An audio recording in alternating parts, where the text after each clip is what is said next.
Hay dos palabras que por estos días tienen mucho valor o mucho significado, y es tentación y pasión. Eso aplicado a Jesús. Estamos iniciando la semana de la pasión de nuestro Señor Jesús, es decir, hoy hablamos del Domingo de Ramos, ¿no? La semana o el día que dio inicio a la entrada triunfal o a la última semana de nuestro Señor Jesucristo en la tierra antes de la cruz. La semana de la pasión es conocido, así le llamamos. Pero saben, un episodio antes de la cruz que resultó trascendental, antes de la pasión, y fue la tentación de Cristo. De hecho, Jesús es bautizado y luego es llevado por el Espíritu Santo al desierto donde es tentado por el enemigo. Y yo creo que es el inicio de su ministerio público, pero también es la antesala al golpe final que Jesús daría al enemigo. Hablamos de su dolor, hablamos de su sufrimiento en la cruz. Estamos comenzando una nueva serie esta mañana, es quizá una miniserie y la hemos llamado La Tentación. Y es preciso decir que Jesús venció la tentación y eso fue lo que dio lugar a la pasión. Si Jesús no vence al enemigo y no vence la tentación en el desierto, entonces la cruz habría sido innecesaria o simplemente no hubiese tenido ningún efecto positivo si es que Jesús cede ante las pretensiones del enemigo en el desierto. Entonces, si Jesús accede de alguna manera a los ofrecimientos del enemigo, habría sido como uno de nosotros. Habría sido contaminado y habría venido a ser pecador y portador del pecado como cualquiera de nosotros esta mañana. Y entonces la única carta posible que teníamos después de Adán también hubiese fallado. Y no tendríamos ninguna esperanza si es que Jesús cede ante la tentación. Yo creo, iglesia, que esto de la tentación no es un acto caprichoso de Dios. De hecho, la Biblia dice que Jesús fue llevado por el Espíritu al desierto. Y yo creo que eso no fue un acto caprichoso. Yo creo que eso hace parte del plan de redención para la humanidad. Ese es un paso trascendental. Así que nosotros necesitamos empezar esta serie con la base o sobre la base de que Jesús fue tentado. Y que al nosotros ver cómo Jesús fue tentado y cómo Él venció la tentación, nosotros también podamos contrarrestar la tentación. Cuando el enemigo nos ataque o simplemente cuando Dios nos quiera probar, nosotros necesitamos estar preparados. Tomamos un momento para orar. Mi Señor, gracias porque tú venciste. Y gracias, Señor, porque antes de vencer en la cruz, tú venciste al enemigo en el desierto. Y es interesante, muy interesante ver lo astuto que resulta el enemigo. De la misma forma en como tentó a Adán y a Eva en el huerto, te tentó a ti y te presentó esas ofertas porque de una u otra forma lo que él proyectaba en ti era lo mismo que proyectaba en Adán y Eva. Pero aunque ellos vencieron, tú venciste. Y yo creo, Señor, que ese es un paso importantísimo, no solamente en nuestra redención, sino también en nuestra vida espiritual. Nosotros necesitamos luchar en medio de la tentación. Tú no dices que no vamos a ser tentados. Al contrario, tú dices que nos van a venir tentaciones y pruebas que son naturales al género humano, pero que en cada una de ellas nosotros también podemos depender de ti. Y así como Cristo, así como tú, Señor, venciste la tentación, yo creo que nosotros como tus hijos también podemos hacerlo y evitar las consecuencias que son catastróficas del pecado en nuestra vida y en el mundo en que vivimos, Señor. Yo te ruego que nos guíes esta mañana a través de tu palabra, que podamos meditar en ella y ojalá, Señor, que tú hablas a nuestro corazón, hablas a nuestra mente y que salimos de este lugar pensando y sintiendo de una manera diferente a como llegamos. Oramos en tu precioso nombre. Amén y amén. Ok, listo. Pues vamos a ir de una vez, por favor, al libro de Mateo, capítulo 4, versículos 1 al 11. Ahí vamos básicamente a leer el momento de la tentación de nuestro Señor Jesús. Mateo, capítulo 4, versículos 1 al 11. Dice, entonces Jesús fue llevado por el Espíritu al desierto para ser tentado por el diablo. Y después de haber ayunado 40 días y 40 noches, tuvo hambre. Es normal, ¿cierto? ¿Ustedes desayunan a las 8 y a las 9 tienen hambre? Sí, eso es natural, ¿cierto? Es natural que después de tanto tiempo de ayuno, Jesús haya experimentado hambre como humano que fue. Y vino a él el tentador, y podríamos subrayar ese título o ese adjetivo para el enemigo, para el diablo. Vino el tentador y le dijo, si eres hijo de Dios, di que estas piedras se conviertan en pan. ¿Por qué en pan? Bueno, pues Jesús tenía hambre, ¿cierto? Eso es interesante. Versículo 4 dice, él respondió y dijo, escrito está, no solo de pan vivirá el hombre, sino de toda palabra que sale de la boca de Dios. Entonces el diablo le llevó a la santa ciudad y le puso sobre el pináculo del templo y le dijo, si eres hijo de Dios, échate abajo, porque escrito está, a sus ángeles mandará cerca de ti y en sus manos te sostendrán, para que no tropieces con tu pie en piedra. Wow, nosotros acabamos de cantar eso.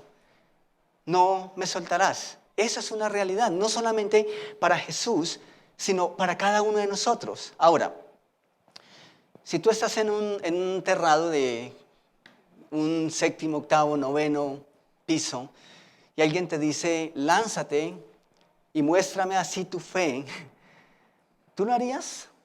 No, ¿cierto? La verdad es que son dos cosas diferentes. A veces la fe y el sentido común no siempre tienen conciliación en nuestro pensamiento. Son dos cosas bastante diferentes, pero el enemigo está ahí tratando de colocarle una piedra en el camino a Jesús. Versículo 7 dice, Jesús le dijo, escrito está también, no tentarás al Señor tu Dios. Otra vez le llevó a un monte muy alto y le mostró todos los reinos del mundo y la gloria de ellos, y le dijo, todo esto te daré si postrado me adorares. Eso es interesante. Empieza con una tentación que tiene que ver con una necesidad física. Las necesidades físicas no son pecado, ¿cierto? Todos las sentimos, son naturales al género humano. Pero el enemigo va elevando su estrategia y cada vez es más comprometido con la causa a la hora de hacernos caer. Aquí vemos que ya está ofreciendo o está pidiendo a Jesús adoración, algo que solamente le corresponde a Dios. Y interesantemente Jesús no le dice no, solo tienes la oportunidad o solo Dios tiene la oportunidad de convertir piedras en pan. No, no lo hace. Pero eso muestra el grado de dificultad que nosotros también podemos encontrar en nuestra vida espiritual. Y es como si no le funciona una estrategia, entonces vamos a probar una más severa. Y cada vez que nosotros caemos, va a ser más fuerte la caída. El versículo 10, entonces Jesús le dijo, vete, Satanás, porque escrito está, al Señor tu Dios adorarás y a Él solo servirás. El diablo entonces se le dejó y he aquí vinieron ángeles y le servían. Interesante. Entonces, para comprender mejor lo que está ocurriendo aquí, es preciso que nosotros vamos al libro de Génesis, donde todo comenzó. Y vamos a ir a Génesis capítulo 3, versículos 1 al 6. Pero quiero que pensemos en esto, en ese hecho de que Jesús fue tentado. Porque aparentemente si lo dejamos solo ahí, uno diría, bueno, ¿quién es el tentador? ¿Quién llevó al desierto a Jesús? ¿El enemigo? No, el enemigo estaba allá. Entonces, ¿quién lo condujo? La Biblia dice que fue llevado por el Espíritu Santo. Pero la Biblia a la vez, Dios en su palabra dice que Él no tienta a nadie, ¿cierto? Entonces, creo que eso es lo que vamos a estar tratando de desarrollar en todo lo que tiene, en todo lo que tiene que ver con la serie. Sin embargo, estaremos tratando esas cosas más más adelante. Pero por extraño que nos parezca hasta ahora, la tentación de Jesús es un paso fundamental en el camino a nuestra redención. Hace parte del plan divino. Es parte de su plan. Para ser más exactos, hace parte del soporte que Él nos da cuando estamos caminando por el camino de la fe. Entonces miramos ahora sí Génesis capítulo 3, versículos 1 al 6. Este es un relato que tal vez todos hemos conocido. Lo único que le faltó a Eva fue una taza de café para hablar con toda tranquilidad. Y no es que estoy diciendo que las mujeres son las culpables o que Eva fue la culpable, porque aquí hay más mujeres que hombres, entonces me meto en problemas. No, la verdad es que muchos hombres dicen, el mismo Adán dijo, la mujer que me diste, si me hubieras dado otra no estaría en estas. Pero la verdad, la pregunta que debemos hacernos es ¿dónde estaba Adán? ¿Sí? Esa es la pregunta que debemos hacernos. A Eva era responsabilidad de Adán. Y quizá vamos a trabajar todo eso en esta serie, tal vez. Pero leemos ahí Génesis 3, versículo 1, pero la serpiente era astuta y eso es un adjetivo del enemigo. Porque a veces nosotros, cuando no estamos sobrevalorando al enemigo, lo estamos menospreciando. Y saben, ninguna de las dos es buena, ¿sí? Necesitamos verlo como es. Y es astuto. Ustedes conocen personas que son astutas, ¿cierto? Para los negocios, ¿cierto? A veces hay personas que usan esa astucia para los negocios, por ejemplo, y son excelentes comerciantes. Pero hay unos que la utilizan para sacar la tajada mayor. Y encontrarse con esas personas en la vida es complicado, requiere mucho discernimiento, mucha sabiduría. Pero nosotros conocemos ese término astuto, ¿cierto? Astucia. Entonces la serpiente era astuta más que todos los animales del campo que Jehová Dios había hecho, la cual dijo a la mujer, con que Dios os ha dicho, no comáis de todo árbol del huerto. Y la mujer respondió a la serpiente, del fruto de los árboles del huerto podemos comer, pero del fruto del árbol que está en medio del huerto, dijo Dios, no comerás de él, ¿ni qué? Ni le tocaréis para que no muráis. Es posible, Dios no dijo que no lo podían tocar, por lo menos en el relato bíblico no lo dice. Es posible que de pronto Adán pudo haberle dicho, tratando de reconvenir a Eva de manera puntual, es mejor que ni lo toques. Eso pudo haber sido así, simplemente pudo haber pasado. La Biblia no nos dice que fue así, es simplemente producto de mi bueno, estoy deliberando. Versículo 3 dice, del medio del huerto dijo Dios, no comeréis de él ni le tocaréis para que no muráis. Versículo 4, entonces la serpiente dijo a la mujer, no moriréis, sino que sabe Dios que el día que comáis de él serán abiertos vuestros ojos y seréis como Dios, sabiendo el bien y el mal. ¿Y saben qué? Eso pasó. Eso pasó, sus ojos fueron abiertos. Pero una buena pregunta para cada uno de nosotros esta mañana es, ¿nos gusta lo que vemos? ¿Nos gusta lo que vemos? ¿Te gusta lo que ves? Cuando sales de tu casa, cuando te subes al Transmilenio, cuando vas en tu carro por cualquier calle de Colombia, de otro país, y paras en un semáforo, ¿te gusta lo que ves? Cuando vas a una clínica, ¿te gusta lo que ves? Los sábados en la noche, los domingos, tal vez los festivos. De hecho, ahora estamos celebrando Parranda Santa, porque realmente Santa tiene poco, ¿cierto? Pero en serio, ¿nos gusta lo que vemos? ¿Te gusta lo que ves en el mundo?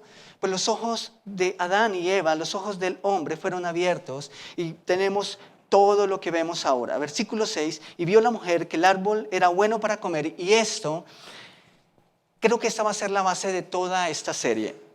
Las tres cosas que siguen son puntuales. Y vio la mujer primero que el árbol era ¿qué? Bueno para comer. Y saben, esa es una ventana del pecado. El deseo de la carne. Era bueno para comer. Después dice, ¿y qué era qué? Agradable a los ojos. El deseo de los ojos, el apetito de la carne, ¿y qué? ¿Y árbol qué? Codiciable para alcanzar sabiduría. ¿Saben? Los autores bíblicos se refieren a eso como codiciable para alcanzar sabiduría, como la vanagloria de la vida. Y es diferente lo que pasó aquí a lo que dice el proverbio. El temor de Jehová, el amor a la sabiduría es el temor de Jehová, o el principio de la sabiduría es el temor a Jehová. Son dos cosas completamente distintas. Esto lo que significa es la vanagloria de la vida. Y vamos a tratar de desarrollar eso más adelante. Y tomó de su fruto y comió, y dio también a su marido, el cual comió así como ella. Entonces, Adán y Eva fueron tentados. ¿Ustedes son tentados? ¿Sí? ¿Sufren muchas tentaciones a diario? Un postrecito, un poco más de, no sé, de dulce, de chocolate. Hay muchas tentaciones, ¿cierto? La persona que se nos atraviesa en la autopista sin ponernos direccionales, o la que se mete por delante de la fila y todos aquí, bueno, nosotros también estamos esperando. Esas son tentaciones, esas son pruebas de una u otra forma. Pero todos de una u otra forma estamos siendo tentados todo el tiempo. Así que Adán y Eva fueron tentados y nosotros sabemos lo que pasó. Ellos obedecieron a la voz de la serpiente antes que a la voz de Dios, y entonces vino el pecado, lo que llamamos la caída del hombre. Y saben, ese fue el intento del enemigo por dañar los planes de Dios. Y yo no digo que Dios tuvo que inventar o sacar del baúl el plan B porque el plan A no le funcionó. Yo no creo que Dios tenga plan A y plan B. Dios solo tiene un plan, ¿sí? Y aunque esto pasó, no significa que salió de la soberanía de Dios. Dios ya sabía lo que iba a suceder y Él tenía una fórmula. Pero ¿saben? Dios también sabe, de hecho, que el enemigo no puede dañar sus planes. Y el enemigo sabe que no puede dañar a Dios. Pero ¿saben también qué sabe el enemigo? El enemigo sí sabe que puede ser un obstáculo para sus hijos, para la creación especial de Dios. Él sabe eso. Así que por eso es importante que nosotros estamos atentos. Entonces, Él no arremete contra Dios, pero arremete contra su creación. Y ahí es donde nosotros estamos siendo tentados, estamos siendo probados. Allá en el Edén fue donde tuvo lugar el pecado, donde todo comenzó. Y ya dijimos esto. Sus ojos fueron abiertos, ahora vemos muerte, vemos corrupción, vemos engaños, vemos injusticia, traiciones, insatisfacción, celos, contiendas, etc. Todo eso es causa del pecado de Adán y Eva, no de ustedes, ¿cierto? Qué bueno que fue Adán y Eva los que pecaron. ¿Saben? Cuando nosotros nos referimos al pecado de Adán y Eva, no significa que nosotros no lo somos, ¿sí? No nos estamos exonerando de esa realidad. Todos somos pecadores. Pero quiero que comprendamos algo aquí, algo que pasó allá en el Edén y que muestra las primeras consecuencias del pecado. Son devastadoras, sin embargo, lo que ocurre en el Edén es esto. Dios permite las consecuencias del pecado. Dios permite las consecuencias del pecado. Ciertamente hubo una separación.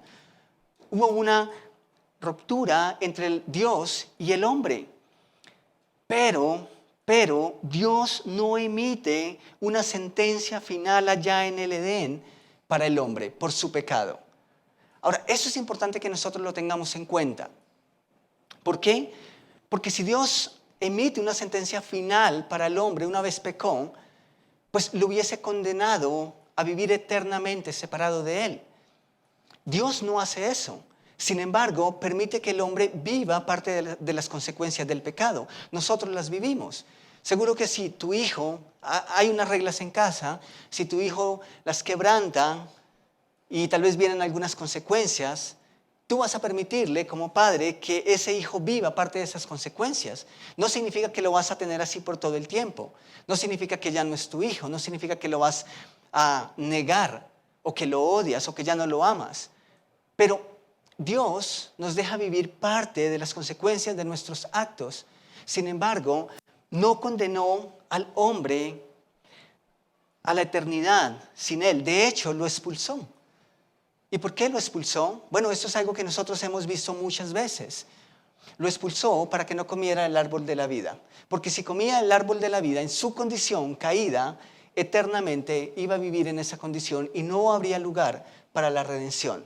Es decir, Dios no lo condenó en ese instante. Entonces, Dios no condenó al hombre de manera total sin antes proveer un Salvador. Eso fue lo que pasó. De hecho, el que Dios los hubiese expulsado del huerto, yo creo que es el primer acto o el primer reflejo de gracia y misericordia. Es el primer reflejo del amor y la misericordia de Dios para con nosotros. Pero saben, existe una diferencia en la forma en que el enemigo es tratado. Y nosotros necesitamos saber esa verdad. Quiero que vayan un poquito más adelante, Génesis 3, versículo 15. Génesis 3, versículo 15.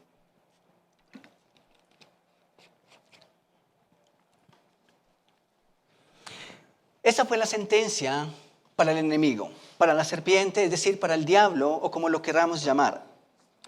Y Dios le dijo esto: y pondré enemistad entre ti y la mujer, y entre tu simiente, es decir, el pecado, todos los hijos de maldad, y la simiente de la mujer. Esta te herirá en la cabeza, es decir, la descendencia de la mujer, y tú le herirás el calcañar. Ahora, vemos dos aspectos importantes aquí. Existe una diferencia entre una herida y un golpe certero, ¿sí? Hay una gran diferencia. Por ejemplo, en el 2012 yo sufrí un accidente, creo que es el accidente más fuerte que he experimentado, y lo sufrí en mi cara, en mi boca, ¿sí? Y obviamente vinieron cirugías, tuve que detener la actividad deportiva por unos tiempos. Me gusta, no practico deporte todo el tiempo, pero me gusta. Y es una de las cosas que más disfruto hacer. Pero después de que ya los puntos, después de cada cirugía, cuando ya la herida cerraba, que me retiraban los puntos, entonces yo volvía a jugar, ¿sí? Y cada vez que volvía a jugar decía: Dios, gracias, gracias, porque eso es algo que puedo recuperar. Y le decía a Dios: gracias, porque aún con un tapabocas, aún sin dientes, yo puedo jugar, ¿sí? Puedo hacer un deporte, puedo moverme, no me limitan absolutamente para nada. Bueno, no es que sea muy estético, eso me ayuda con la estética, pero puedo funcionar, puedo funcionar. Hay una diferencia entre una herida y un golpe certero. Ahora, lo que Dios dice es que la simiente de la mujer, que vamos a ver que en el futuro es Jesús, se está refiriendo a Jesús, simplemente va a aplastar la cabeza a la serpiente. Pero ¿qué implica? ¿Qué implica que la serpiente va a herir en el talón? No solamente a Jesús, sino también a su creación, sus hijos, su iglesia. ¿Saben eso qué implica? Que Jesús iba a sufrir. Es interesante que Dios no dice que su hijo no va a sufrir. De hecho, dice que la serpiente va a herir. ¿Y qué significa eso? Jesús iba a ir a la cruz. Jesús iba a tener que sufrir. El enemigo lo iba a lastimar. El enemigo lo iba a dañar. El pecado lo iba a dañar. Pero también nos daña a nosotros. Nos daña a nosotros. De hecho, nosotros nacimos dañados por el pecado. La imagen de Dios que plasmó en nosotros en Edén ha sido distorsionada por el pecado.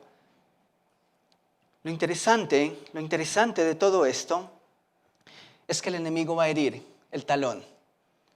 Pero Dios, Jesús, va a dar un golpe en la cabeza.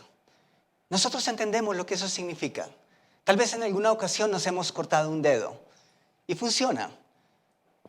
Pero tal vez si estamos aquí es porque no nos han propinado un golpe tan fuerte en la cabeza.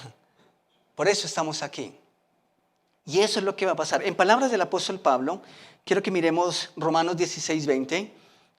Eso es lo que significa. El Dios de paz aplastará en breve a Satanás bajo vuestros pies. Eso es lo que va a pasar. Ese es el golpe que Dios dará al enemigo. Y saben, ese es un golpe contundente. Ese es un golpe certero. Entonces, es verdad que el enemigo todavía sigue tentando a los hijos de Dios. Es verdad que lo hace. Es verdad que todavía tiene libertad para hacerlo. Es verdad que el poder del pecado ya no tiene las mismas implicaciones que tenía antes de Cristo, especialmente para los que ahora conocemos a Cristo. Pero yo creo que los últimos momentos de la etapa final en que Jesús aplastaría la cabeza de la serpiente comienzan con la tentación de Jesús. Yo creo que esa última escena, primero, bueno, Jesús se hizo hombre, pero creo que la antesala, antes de que su cabeza fuera aplastada, yo creo que tiene que ver con la tentación en el desierto. Yo creo que ese fue el primer golpe que nosotros conocemos en el Nuevo Testamento. Pero después de eso viene la cruz. Porque al igual que Adán y Eva fueron tentados y cayeron, necesitamos recordar esto. Era necesario que Jesús se enfrentara al enemigo, primeramente en el desierto y luego en la cruz. Hablaremos de la cruz el próximo domingo. El próximo domingo estamos celebrando el Domingo de Resurrección. Y creo que estas dos cosas van de la mano. Porque si Jesús cede ante la tentación, ¿para qué sufrimiento? ¿Para qué la cruz? Habría sido como uno de nosotros. Aun cuando hubiese muerto, su muerte no hubiese logrado nada. Tenía que ser perfecto, pero haber experimentado también la tentación estando en nuestras mismas condiciones. ¿Por qué Jesús fue tentado entonces? ¿Por qué fue tentado? ¿Saben por qué? Porque Adán fue tentado. Es interesante que nosotros hablamos del libre albedrío, ¿cierto? Podemos pecar o no pecar. ¿Saben quién tuvo la oportunidad realmente y quién tuvo esa realidad? Adán y Eva. Nosotros no. Nosotros hablamos del libre albedrío, pero es que nosotros nacimos en pecado. Nosotros no decidimos si pecábamos o no. Nacimos en pecado. Adán y Eva fueron los únicos humanos que aplican a esa excepción. Nosotros nacimos en pecado. Ellos no conocieron el pecado. Nosotros ya nacimos con él. Después de Adán y Eva, el único humano que estuvo exactamente en esas mismas condiciones, ¿saben ustedes quién fue? Jesús, nuestro Señor Jesús. Así que es importante que el enemigo lo viese igual que a cada uno de nosotros. Por eso es que digo que cuando Jesús fue tentado no es un capricho.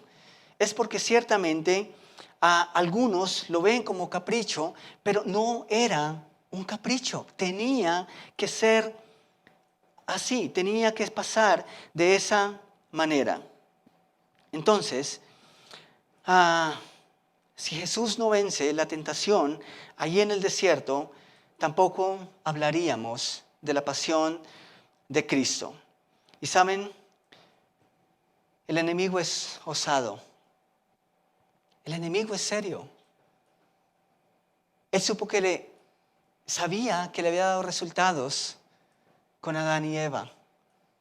¿Por qué de otra forma creen que pondría las mismas estrategias delante de Jesús?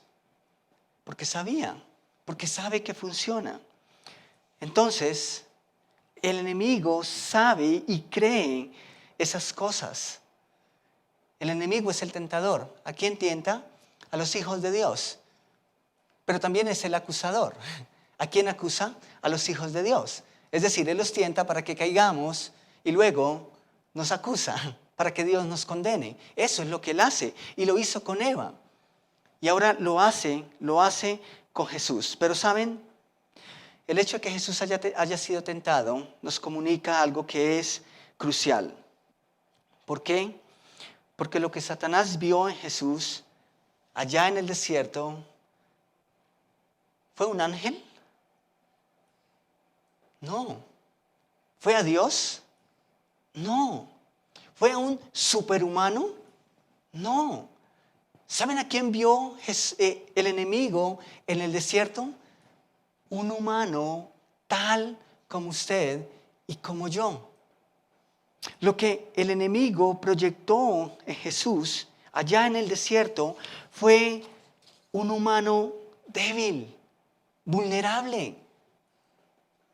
De tal manera que el enemigo veía una meta alcanzable.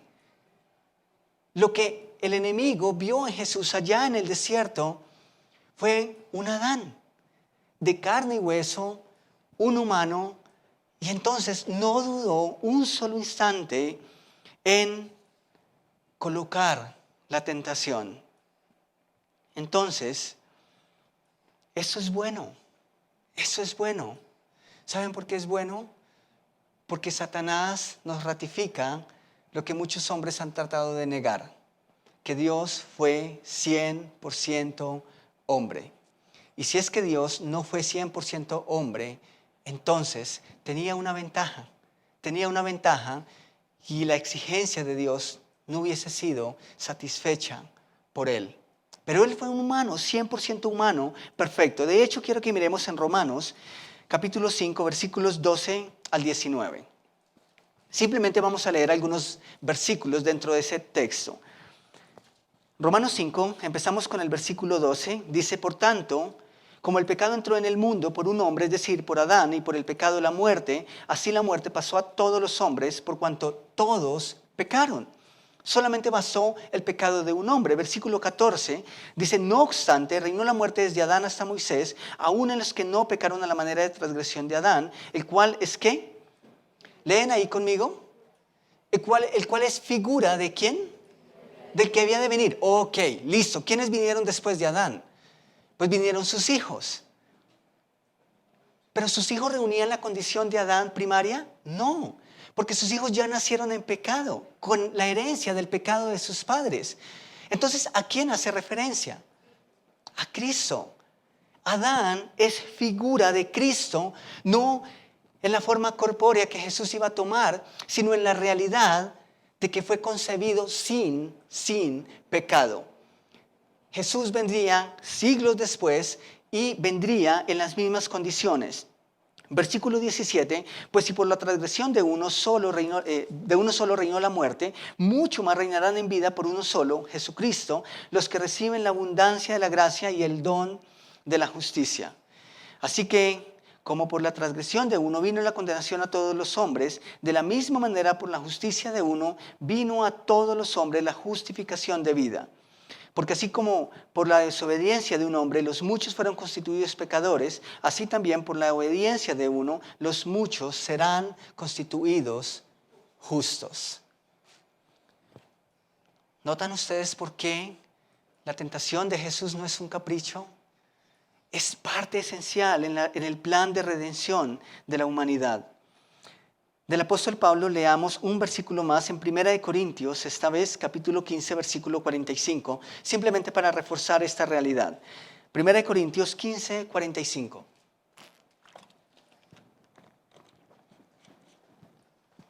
Dice el versículo 45, así también está escrito, fue hecho el primer hombre. ¿Quién? Adán, alma viviente. Y el postrer Adán, ¿qué dice? Espíritu vivificante. ¿Quién es el primer Adán? Adán.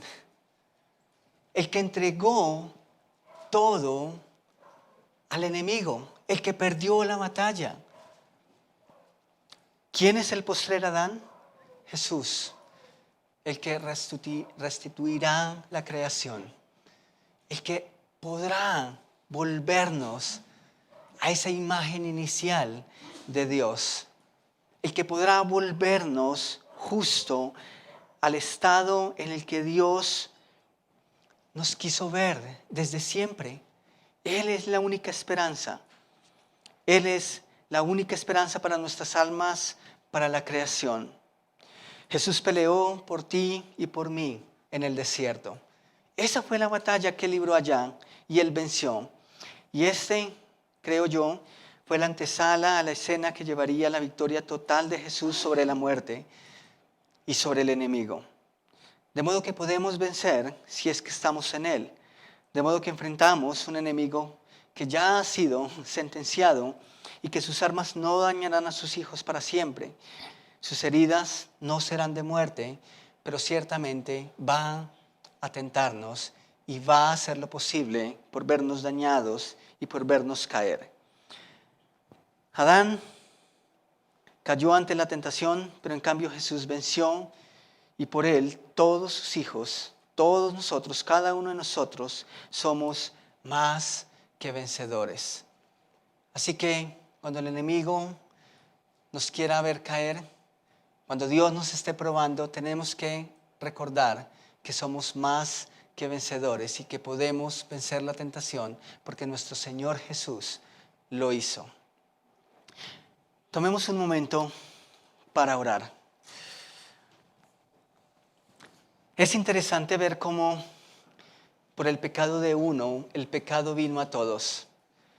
Y si lo dejamos solo ahí, pues cualquiera de nosotros podría compararse con un asesino, tal vez con un violador, tal vez con un ladrón muy reconocido. Y pudiera decir, bueno, pues en comparación con ese hombre, yo no soy tan malo. De hecho, yo soy buena comparada con ese hombre. Pero Dios dice que eso no es así. Dios dice que cuando nosotros nacimos, ya nacimos con ese pecado. Antes de que tú pudieras mentir, pudieras decir una palabra obscena, que pudieras herir a alguien, ya eres pecador, ya eras pecadora. Así que eso parece no muy justo. ¿Cómo así que yo tengo que cargar con los pecados de Adán y Eva, con los pecados de mis antepasados? Eso no parece justo, ¿cierto? Pero ¿saben? Jesús, Dios, no es injusto. Todo lo que Él hace es perfecto y su justicia es perfecta. Y por eso nosotros leemos que así como vino el pecado y contagió a todos por el pecado de uno, luego la justicia vino por un solo hombre, Jesús, y también alcanza para todos. No hay posibilidad de mirar una injusticia. Todos caímos, luego todos tenemos la oportunidad de alcanzar la salvación y la justicia de Dios, que es a través de su Hijo en la cruz. Y tal vez tú esta mañana dices, ok, ahora entiendo esa realidad. No puedo compararme con alguien más. Delante de Dios soy pecador, soy pecadora. Tal vez entiendes esa realidad esta mañana.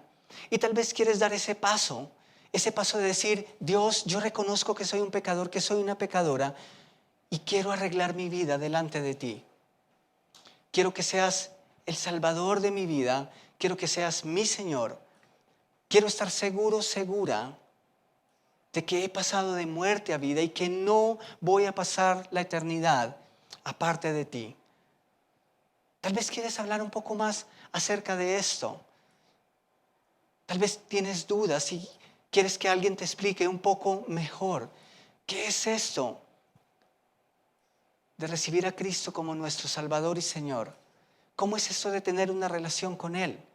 ¿Cómo es eso de que el pecado me separa de Él? Pero ¿cómo es esto que Jesús quitó ese pecado y que ahora podemos ser cercanos? Si tú estás pensando en eso esta mañana y quieres que alguien te explique, quieres hablar con alguien acerca de eso, puedes levantar tu mano. Solo es para hablar de esas cosas. Tal vez no quieras levantar tu mano, pero aún así tengas dudas si quieres hacerlo, está bien.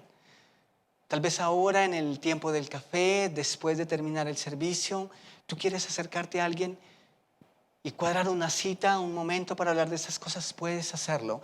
Pero si Dios está tocando tu corazón, no hagas oídos sordos a Él. Señor, gracias, muchas gracias. Porque lo que perdió Adán, lo que entregó Adán, tú lo recuperaste. Y lo hiciste en lugar de cada uno de nosotros. Nosotros hubiésemos tenido que ir a la cruz. Hubiésemos tenido también que sufrir el oprobio, el rechazo, el dolor que tú sufriste. Pero en cambio decidiste hacerlo en nuestro lugar. Y no solamente te expusiste al enemigo, sino que lo venciste Y no solamente lo venciste en el desierto, sino que lo venciste en la cruz. Y yo te ruego, Señor, que el próximo domingo tú nos regalas un tiempo que es muy especial, en el que podamos honrarte, en el que podamos exaltarte y reconocerte por la obra que solamente tú podías hacer. La obra de la cruz, pero también la obra de la resurrección. Gracias, Jesús, porque tú lo hiciste por nosotros. Ahora nosotros podemos decir que podemos vencer la tentación. Nosotros podemos decir, Señor, que cuando tú nos pruebas, nosotros estamos capacitados para superar esas pruebas. ¿Por qué? Porque tú lo hiciste, porque tú estuviste en nuestro lugar, porque tú nos conoces y tú dices que podemos hacerlo. Pero ayúdanos, Señor, a apropiarnos de esa realidad. Ayúdanos a caminar tan cerca de ti que podemos ser tan fuertes, que podemos presentar y estar tan preparados para presentar los argumentos al enemigo, que podemos experimentar también la victoria en el día a día. Gracias por cada uno de nosotros esta mañana. Oramos en tu nombre. Amén.